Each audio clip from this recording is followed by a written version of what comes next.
May kasabihan nga na there's no place like home. Kaya tara, samahan nyo kaming bisitahin ang bayan ng Maitom. Hello mga ka-Fit and Wheels! Another day, another vlog. Ngayon, ipapasyal namin kayo dito kung saan isinilang at lumaki ang ating mga ka-Fit and Wheels. Ito ang Bayan ng Maitom na isang second-class municipality sa lalawigan ng Sarangani. Meron itong 19 na barangay at sa kasalukuyan ay nandito kami sa Barangay Malalag na kilala dati na poblasyon. Ito ang sentro ng bayan kung saan makikita nyo dito ang napakagandang plaza na may iba't ibang disenyo na akala mo nasa Singapore ka na or kaya nasa Dubai. Ang ganda naman. May mga pailaw din dito tuwing gabi at may fountain din kaya mainam na pumasyal sa hapon hanggang gabi para mas ma-enjoy nyo ang plaza. Katabi lang ng plaza ang munisipyo ng Maitom.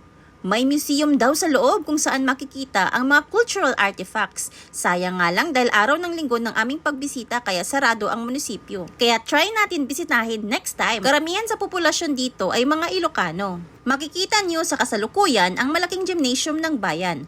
At sa bandang unahan naman nito, ang marketplace. Ang laki na nga ng pinagbago. Ang dami ng mga establishmento. May alamat pala ang Maitom.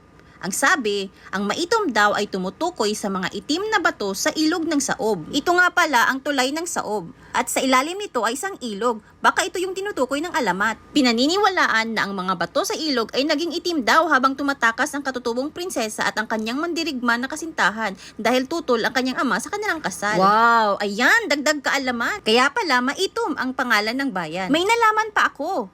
Alam niyo ba na sa taong 1928, ang Maitom daw ay dating parte ng bayan ng Kiamba? Ito ay naging hiwalay na munisipalidad lamang noong May 7, 1959 sa pamamagitan ng isang Republic Act. Grabing history ng Maitom!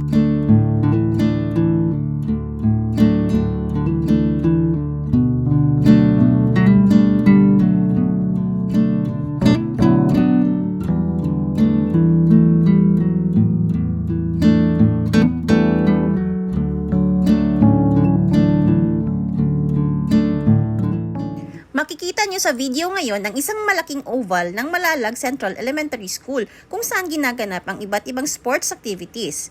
At sa likuran na bahagi ang mga bukirin. Marami daw kuweba dito at isa na dito ang Ayub Cave kung saan nadiskubre ang sinaunang burial jars. Kilala din ang Maitom dahil sa water tubing activity sa La Union. Kaso di lang ito kasama sa video dahil medyo malayo-layo ang lugar. Sa bandang ito naman matatanaw niyo ang Celebes Sea. Kung titingnan niyo ang mapa ng Pilipinas, ito'y nasa timog at pinakababa na bahagi na. Kilala ang Maitom dahil sa produkto nito na marinated bangsi. Kaya taon-taon ay ginugunita ang Bangsi Festival sa buwan ng Enero bilang pagkilala sa mga masisipag nating mangingisda. Ipinagdiriwang din tuwing unang linggo ng Mayo ang Binuyugan Festival bilang paggunita sa anibersaryo ng pagkakatatag ng bayan. Tunay ngang napakayaman sa kultura at likas na yaman ang bayan. Hindi man palaging makabisita, pero iba talagang pakiramdam pag ikaw ay makabalik sa lugar ng iyong pinanggalingan. Isa lang masasabi ko, wow! Maitom! Please don't forget to like and share our videos para mas marami pang makaalam sa bayan ng Maitom. See ya!